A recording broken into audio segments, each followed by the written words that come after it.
sama di hadapan hukum.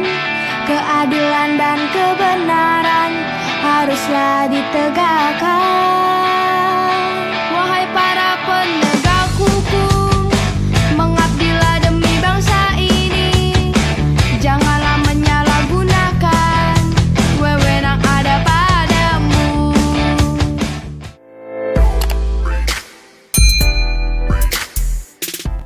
Masyarakat peduli hukum, kembali kita bersuasapa. Saat ini saya bersama sahabat saya, sohib saya yang sudah cukup lama tidak bertemu, tapi saat ini kami ingin berbincang bersama. Apa kabar? Luar biasa. Mantap, Bung John, sahabatku. Sehat ya? Puji Tuhan. Kalau kulihat senyumnya Bang Saur saat ini atau kapan saja selalu menarik gitu. Apa rahasianya? Soalnya selalu semangat gitu. Cuman itu modalnya Pak John. Ya kita mensyukuri ya, begitu besarnya kasih Tuhan memberi hidup sama kita. Saya sih ingat aja firman, mana ada sih yang lebih baik daripada hidup itu sendiri gitu loh. Jadi salah satu ekspresi ucapan syukur itu ya tersenyum aja kan. Jadi nggak ketahuan kantong kosong gitu loh. Iya, tapi Bang Saur, kesempatan ini ya masyarakat peduli hukum juga ingin mungkin mendengarkan dari Bang Saur pendapat-pendapat yang mungkin bisa diberikan Bang Saur tentang hukum. Ya, Bang John. Jujur, saya sebagai rekan bangga terhadap komitmen Bang Saur tentang penegakan hukum. Namun saat ini kita tidak membicarakan case per case. Baik. Kita membicarakan bagaimana sosialisasi tentang penegakan hukum. Iya. Gini Bang Saur, kan sejak reformasi, bahkan sebelum reformasi tentu ada perubahan, bahkan hingga saat ini. Kalau Bang Saur melihatnya, apa perubahan dan bagaimana keadaan reformasi sebelum reformasi, pasca reformasi, dan saat ini tentang penegakan hukum? Jadi sebelum reformasi, saat reformasi, setelah pasca reformasi. Gitu.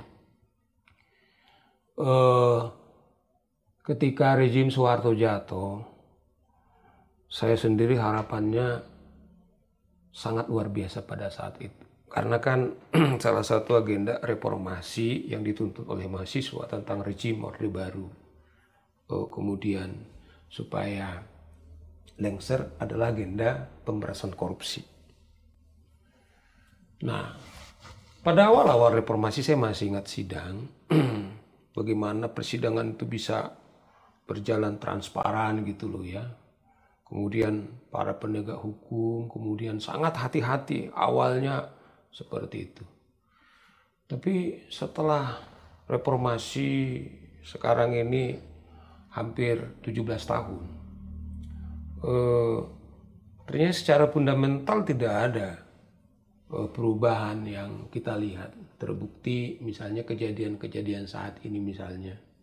Seperti Pak John tadi bilang, di depan mata kita bagaimana seorang buronan misalnya kemudian bisa datang melenggang ke pengadilan, kemudian seluruh aparat penegak hukum yang mestinya katakanlah menangkap malah melindungi si buronan ini. Ini menurut saya adalah, tentu ini kan bukan hanya berdiri hanya satu katakanlah lembaga penegakan hukum. Tapi bayangan saya kan banyak bagian-bagian penegak hukum yang tentunya terlibat bagaimana sampai ini bisa terjadi. Artinya ya secara fundamental sesungguhnya belum banyak perubahan yang saat ini yang kita rasakan, Bang John. Itu sih pendapat saya sepintas soal itu. Ya, tadi Bang Saur langsung membahas tentang reformasi yang menginginkan penegakan hukum, terutama bidang korupsi. Kan selama ini kan udah ada KPK. Betul. Dan banyak kan yang ditangkap, bahkan kalau sebelum KPK yang saat ini, OTT itu sungguh sangat banyak. Betul. Dari segi kuantitasnya ya, kualitas perkara juga. Kalau dulu sebelum reformasi mana mungkin gubernur ada OTT atau dibawa ke pengadilan, jangan kan gubernur bupati. Tapi setelah itu kan udah banyak sekali, itu fakta. Tetapi yang mau saya ingin tanyakan kepada Bang Saur, dengan keadaan seperti saat ini, sebenarnya idealnya penegakan hukum itu bagaimana sih sebenarnya Bung Saur, menurut pendapat Bung Saur?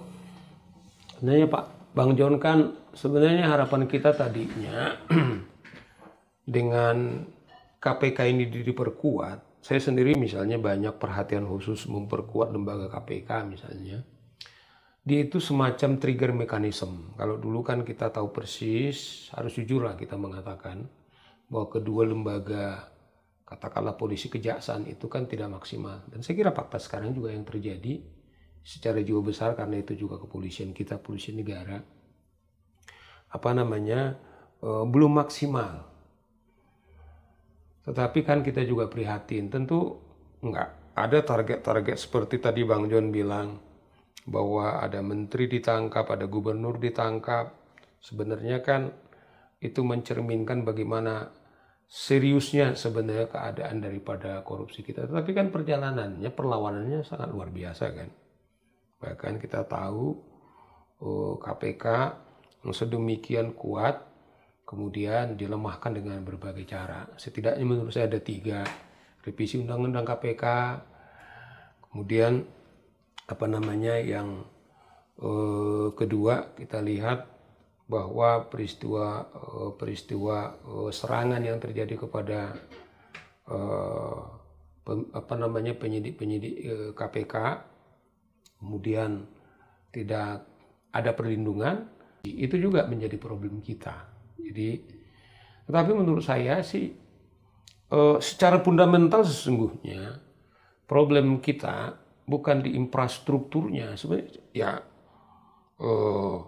undang-undangnya menurut saya itu sudah cukup, tetapi menurut saya kendala yang menjadi fundamental problem kita menurut saya itu adalah mentalitas daripada para penegak hukum kita. Itu yang saya kira yang menjadi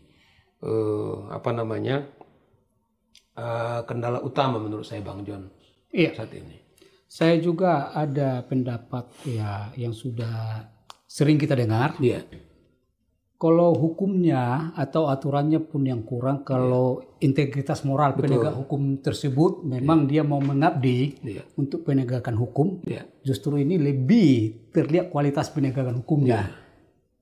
Dan sebaliknya, sebaik apapun undang-undang, kalau tadi integritas moral atau penegak hukum itu sendiri seperti ya tanpa bermaksud menuduh, tapi memang fakta di berita kalau itu benar, ternyata justru yang harus menegakkan hukum justru melanggar hukum. Kan ini yang menjadi realita yang ada kita dengar. Betul. Ini jujur, saya selaku advokat juga, ya Bang Saur sama-sama kita hampir 30 tahun, sangat miris mendengarkan ini keadaan ini. Tapi dalam hal seperti ini kan kita nggak bisa menyalahkan lagi institusi ataupun lembaga, kembali kepada oknumnya kan gitu.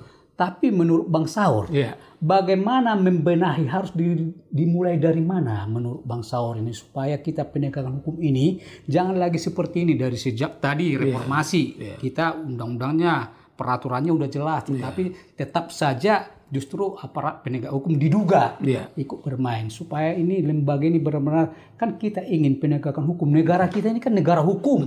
Maka semua tindakan aparat penegak hukum harus juga sesuai dengan hukum. Bagaimana? Dari mana kita mulai membenahi? Bang John, saya juga soalnya kadang-kadang kita kayak mau putus asa sebenarnya melihat kondisi kita saat ini. Kalau kita taruhlah kita sendiri sekarang ini hampir 60 tahun kan, ya barangkali kita nggak lama lagi lah gitu ya. Tetapi kan Republik ini mungkin masih 1000 atau 2000 atau 1 juta tahun yang akan datang. Kadang-kadang seperti kita putus asa sebenarnya. Bahkan saya sendiri kadang-kadang sekalipun sudah berpraktek sekitar 20 tahun misalnya, saya masih kuat nggak sih menjalani dengan kondisi kami, penegakan hukum kami seperti ini gitu loh. Jadi atas pertanyaan Pak John ini saya bilang begini. Kita bisa kecewa barangkali kalau kita paksa kemudian lembaga yang lain untuk berubah. akhirnya kontemplasi saya mengatakan, Pak John, yang lebih realistis. Katakanlah misalnya kita sudah teriak-teriak nih, wah, jaksa harus berubah, kemudian polisi harus berubah, pengadilannya harus berubah. Nah ternyata kan kita juga melihat ternyata kondisi saat ini. Nah karena saya misalnya gini, jadi advokat kan bukan karena kecelakaan saya jadi advokat, tapi karena panggilan. Saya pikir calling saya jadi advokat. Nah satu-satunya saya kira kita harus berani. Kemudian tuh komitmen dari dalam diri kita sendiri. Sebab Pak John kalau nggak Bang John, kalau kita tuntut orang lain, bisa kita kecewa. Setidaknya begini, kita harus mau saya kira. Oke, kalaupun semua rusak, tapi harus kita berani mengatakan, tetapi saya tidak akan bagian daripada kerusakan. Coba bayangkan Bang John, misalnya gini lah, kita mulai sebagai seorang advokat misalnya. Saya tentu kan harus otokritik ke diri saya. Kejadian yang sekarang terjadi katakanlah, peranan advokat itu sangat signifikan. Andaikan setiap advokat kemudian dia tunduk kepada atau menghayati sumpah profesi, kemudian undang-undang advokat dan kode etik. Bayangan saya bagaimana strategiknya. Bagaimana powerfulnya organisasi atau profesi. Karena apa? Kalau katakanlah advokat itu adalah dikenal sebagai the guardian of constitution. Dia adalah pengawal konstitusi. Saya pikir betul. Coba bayangkan kalau mahkamah, dia hanya mengawal pasal-pasal yang diuji ke mahkamah. Tapi peran advokat itu melebihi itu. Karena dia tampil bisa dia proaktif, menangani kasus-kasus yang menyangkut ribuan nasib orang misalnya, yang diperlakukan tidak adil. Secara proaktif kita bisa kemudian terlibat dalam kasus-kasus tersebut. Kedua, tanpa harus kita mengemis kepada negara. Dengan kita membiayai sendiri, independensi kita relatif terjaga. Ya. Tapi dibandingkan oleh profesi yang lain misalnya, apakah itu runtut atau putusan karena dia punya atasan misalnya, sedikit banyaknya paling tidak secara psikologis. Tetapi advokat dengan karakteristik yang independen, nah bayangan saya ini sangat signifikan. Nah tapi problemnya kan gini loh Pak, kadang bukan saja kita menjaga integritas daripada profesi kita ini, tapi kita sendiri kadang-kadang ikut menghancurkan itu juga. Saya bayangkan bagaimana, kenapa misalnya keadaan penegakan hukum kita ini kemudian bahasa saya gelap seperti ini Pak John. Nah oleh karena itu saya kira atas pertanyaan Bang John, sekarang coba deh kita jangan menyalah-nyalahkan lagi. Kalau bayangan saya seorang advokat misalnya dia berjanji tidak mau menyuap, kemudian pasti juga jaksa ngeri juga, hakim juga ngeri juga. Coba bayangkan, artinya kita menjadi trigger mechanism. Mengembalikan harga diri, kalau bahasa saya, harga diri daripada setiap orang itu kemudian bisa terjaga dengan komitmen seperti itu. Sih jawaban dari saya Bang John. Ya, sangat tepat. Tidak bisa lagi kita atau tidak saatnya lagi kita saling menyalahkan. Iya. Tetapi ada juga mantan hakim agung, gak usah saya kasih tahu apa katakan waktu kita berbincang-bincang. Iya. Keadaan seperti ini bagaimana? Iya. Apa yang katakan nih? Sekarang udah seperti gelas pecah, jatuh, berantakan. Iya. Oleh karena itu tidak ada lagi kata yang daripada yang lebih daripada kembali kepada diri kita sendiri. Betul. Mari kita benahi dari diri kita sendiri, itu maksudnya. Iya, kembali kepada integritas moral kita pribadi. Betul. Jangan kita tuntut orang berbuat yang baik. Iya. Oleh karena itu, baik advokat maupun polisi ataupun hakim, KPK kembali ke integritas moral. Kira-kira itu ya. Betul. Tapi gini, diskusi kita ini kan justru bukan menuduh siapa-siapa. Aku prihatin, saya bilang tadi di awal. Abang juga prihatin, bukan hanya abang aja, Bang Saur, advokat yang lain juga sebenarnya. Bang Saur bilang tadi, seandainya lah advokat tidak mau memberikan suap ataupun melakukan sesuatu yang tidak sesuai dengan moral, dalam arti untuk membengkokkan keadilan, kebenaran, ya itu advokatnya. Tapi ada juga yang menyatakan, kalaupun seandainya advokat melakukan gitu, Tetapi kalau hakim tidak mau melaksanakannya, justru dia hakim juga harus berperan juga aktif. Kalau dia menolak itu nggak terjadi. Bahkan bila penting advokat yang bersangkutan dilaporkan. Apakah itu mungkin? Jadi bukan hanya sepihak. Ya itulah sering Bang John, Bang Saur gini loh, sering ada pertanyaan klasikan seperti ini. Taruhlah kita Bang jujur, ya kan? Tapi orang lain curang misalnya, atau kita taat kepada katakanlah kode etik, tapi kawan kita yang lain. Nah, itulah sebabnya kalau seperti itu kita akan frustrasi. Tetapi ketika kita mendapatkan namanya label profesi, namanya profesi itu adalah ada kode etik. Ya udah. Maksud saya, yang penting setidaknya saya menyelamatkan integritas diri saya. Nah, harapan kita dengan kita menjaga integritas diri kita, harapan kita bisa menginspirasi orang lain. Ya kan? Sehingga kemudian juga setidaknya dia yang tadinya mau melakukan kecurangan, kemudian dia berpikir, itu maksud saya, itu yang paling sekarang realistis. Nah, harapan kita sih seperti itu.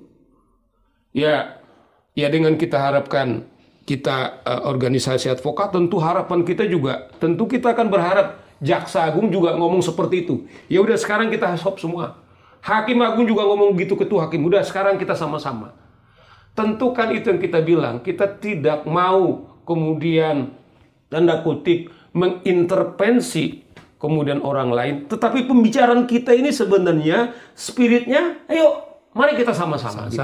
Ya. Sebab biar bagaimanapun tentu akan ada ketimpangan. Tetapi maksud saya gini loh Pak. Republik ini kan negara hukum. Coba bayangkan bagaimana sakralnya kata hukum. Bukan negara konglomerat. Bukan negara arsitek. Artinya masa depan daripada bangsa ini adalah kita sadar atau tidak sadar di para penegak hukum. Kalau kita rusak, sebenarnya kita sedang merusak sendi-sendi negara. Kalau arsitek misalnya, itu hanya satu bagian sendiri daripada seluruh daripada kenegaraan. Tetapi kalau hukumnya kemudian rusak, pada saat yang sama juga negara kita rusak karena kita negara hukum. Itulah yang sebenarnya harus kita sadari. Kita yang terpanggil sebagai penegak hukum atau rekan-rekan yang lain, bagaimana sakralnya, bagaimana beratnya, bagaimana sucinya sesungguhnya tantangan kita. Dan itu ada di para penegak hukum. Iya. Tadi Bang Saur menyatakan justru sangat strategis, advokatlah yang paling terdepan untuk mengawal penegakan hukum. Oleh karena itu, berarti kita harus kembali melihat fungsi dan kedudukan advokat selaku penegak hukum sebenarnya. Berarti dia harus konsisten melakukan profesinya tanpa mau melakukan hal-hal yang tadi ya. Bang Saur ada kata suap menyuap. Sehingga di antara advokat tidak ada saling curiga kan gitu. Mari kita bertarung di pengadilan sesuai dengan fakta-fakta hukum. Ya, fakta-fakta persidangan.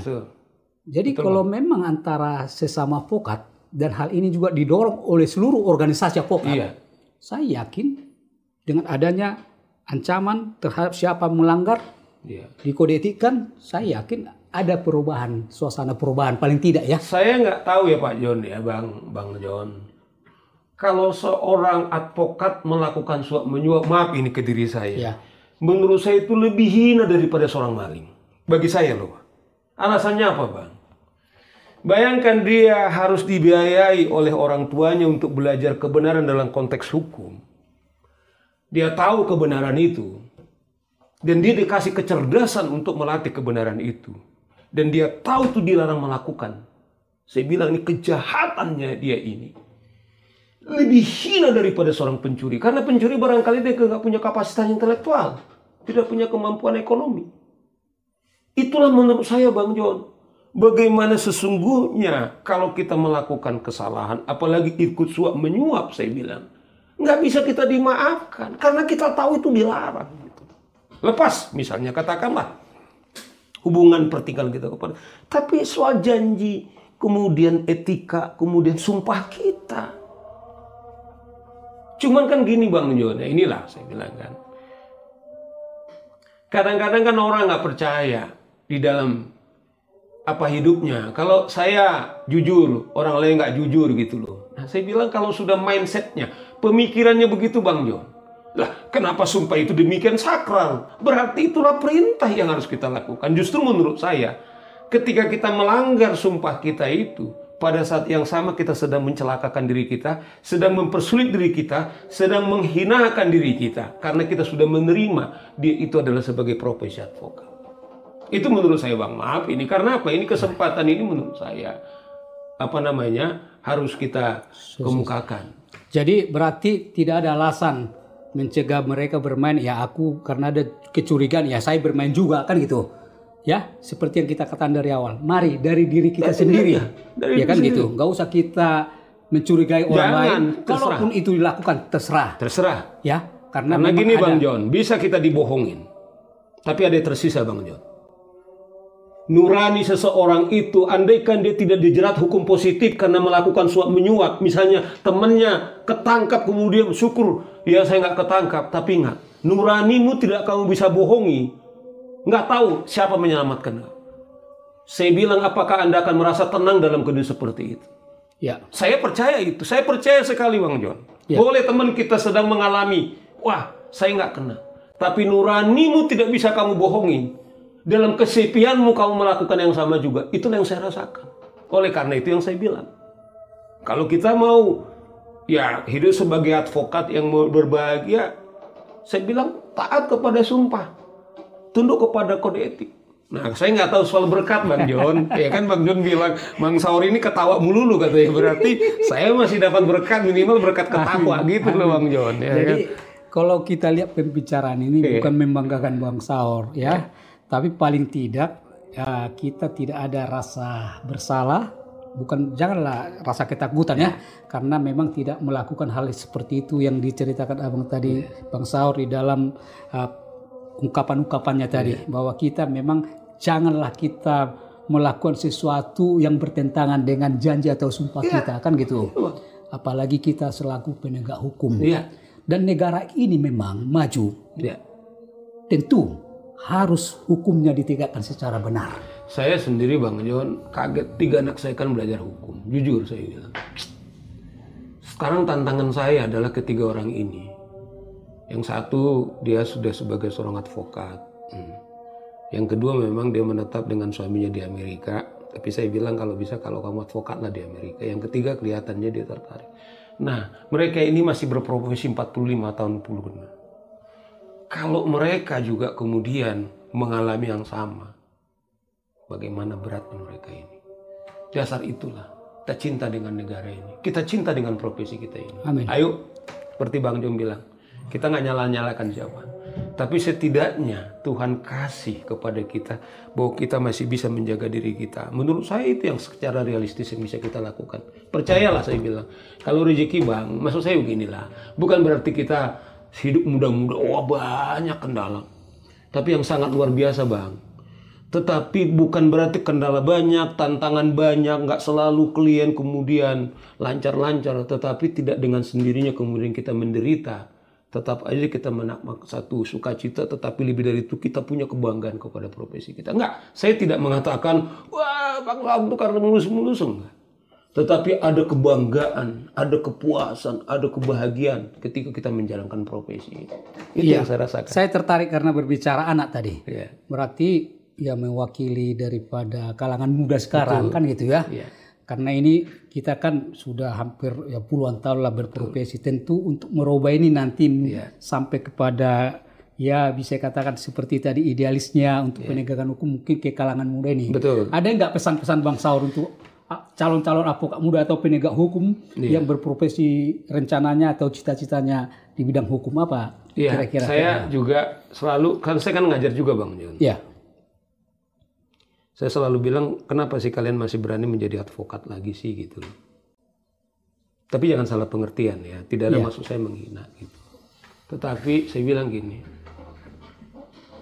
sesungguhnya kita masih banyak menemukan para penegak hukum. Cuman kalau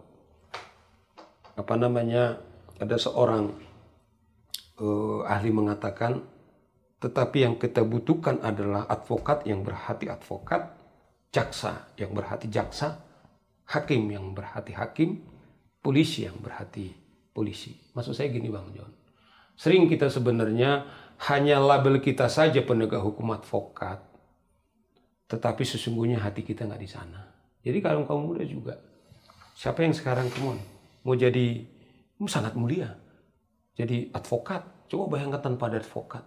Tapi sungguh-sungguhlah yang punya hati juga advokat. Begitu juga polisi, yang punya hati jadi polisi. Begitu juga hakim, yang punya hati jadi hakim atau juga jaksa. Daripada itu, menurut saya kalau nggak seperti itu, lebih baik menurut kalau Anda memang fokusnya cari kekayaan, mengapa nggak jadi pengusaha saja? Oh, jadi itu apanya? Itu menurut saya, itu yang penting menurut saya. Jadi mulai sekarang ke kalangan muda pesannya, kalau mau jadi advokat, jadilah berjuang untuk menegakkan hukum dan keadilan berdasarkan kebenaran. Betul. Yang punya hati. Ya, otomatis kalau dia udah punya hati, ya otomatis jadi advokat itu menegakkan hukum dan kebenaran. Ya, walaupun akan banyak tantangan. Ya, karena memang keadaan saat ini ya. Nggak tahu ya, kalau gini loh Bang John, jujur aja itu kita bilang kan, ternyata tantangan itu setelah dalam perenungan saya Bang John, dia ternyata vitamin jiwa. Oh, gitu. Vitamin jiwa. Yang membuat jiwa kita itu kemudian dinamis. Setelah kontemplasi renungan saya, yang kadang-kadang orang sangat menghindari, akan bahkan takut. Ternyata begitu selesai kita lakukan atau kita selesaikan satu persatu, disitulah kemudian ketangguhan jiwa kita itu jadi jadi maksimal. Oleh karena itu jangan kita pernah memusuhi, meniadakan, apalagi menghindari. Udah, jalanin aja. Kalau tubuh kita ini makan dengan nasi, kemudian dengan buah-buahan. Saya setelah perenungan saya, ternyata kesulitan, tantangan, bahkan kekurangan sekalipun Bang John, ternyata itu menjadi vitamin jiwa kita sehingga kita kemudian lebih tangguh. Oh, luar biasa ini statementnya Bang Saur ini. Luar biasa. Ya, perbincangan kita ini memang walaupun tidak begitu panjang, tapi kadang bisa katakan bahwa itulah yang harus kita lakukan. Bahwasanya apapun yang kita hadapi saat ini, tetap kita bersyukur, bersukacita. Amin. Dengan catatan kita tidak perlu lagi saling menyalahkan satu dengan lain, lembaga apapun. Betul. Dan karena masih banyak advokat yang handal, yang baik, mempunyai integritas moral, begitu juga jaksa maupun polisi. Mari kita ikuti tata cara mereka melakukan sesuatu kebaikan. Demikian juga saya rasa kita Bung Saur ya. Baik, Bang. Walaupun kita sudah berpraktek lama, belum tentu kita sebenarnya 100% benar. Tetapi mari kita selalu berupaya untuk kebenaran. Betul. Baik, masyarakat peduli hukum, begitu banyaknya perbincangan kami dengan Bang Saur, saya sendiri banggakan statement dia yang menyatakan nikmati aja sekalipun sulit untuk menyatakan kebenaran, tetapi kebahagiaan akan kita dapatkan. Terima kasih Bang Saur. Terima kasih Bang John. Waduh, luar biasa. Kehormatan saya dikunjungi, saya diajak berdiskusi. Siap. Bang John jam terbangnya luar biasa. Dengan timnya, ini kehormatan kepada saya. Terima kasih juga. Aku juga Bang Saur ya. Iya. Sibuk Bang Saur, tetapi di situ saya telepon langsung kita bisa bersuasapa dan langsung kita diskusi. Ini luar biasa. Jangan sekali nih, akan ke depan juga diskusi kita. Betul. Oke ya. Jangan senang hati sekali. Terima kasih. Salam dan ketemu lagi.